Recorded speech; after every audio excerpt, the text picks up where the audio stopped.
எந்த ஒரு கட்சியும் தொடர்ந்து வெற்றி பெற்றதும் கிடையாது, அதேபோல் தோல்வி கண்டதும் கிடையாது என அதிமுக பொதுச் செயலாளர் எடப்பாடி பழனிசாமி கூறியுள்ளார்.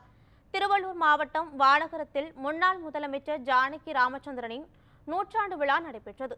இதில் அதிமுக பொதுச் செயலாளர் எடப்பாடி பழனிசாமி, அதிமுக முன்னாள் அமைச்சர்கள், நிர்வாகிகள் கலந்து கொண்டனர். விழாவில் பேசிய எடப்பாடி பழனிசாமி, 10 ஆண்டுகளாக தோல்வி கண்டு வெற்றி பெற்ற திமுக போல் நாங்களும் மீண்டும் வெற்றி பெற்று ஆட்சி அமைப்போம் என்று தெரிவித்தார். 1980 என்று கருதுகின்றேன். அந்த சமயத்தில் நாடாளுமன்ற தேர்தலில் கூட பொன்மனச்செம்மல் புரட்சித் தலைவர் எம்ஜிஆர் இருக்கின்ற பொழுதே நாம் 2 இடத்தில் தான் வெற்றி பெற முடிந்தது.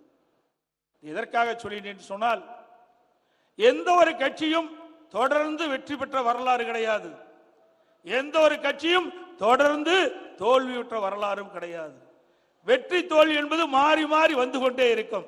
சக்கரம் எப்படி சுரண்டு கொண்டிருக்கின்றதோ அதே போலதான் எல்லா கட்சிகளும் வெற்றியும் தோல்வியும் மாறி மாறி சந்தித்துக் கொண்டிருக்கின்றன.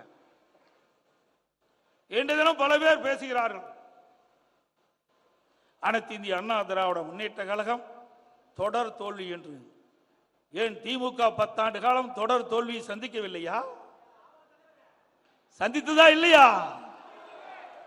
அப்படி தொடர் தோல்வி சந்தித்த திமுக கட்சி ஆட்சிக்கு வரவில்லையா?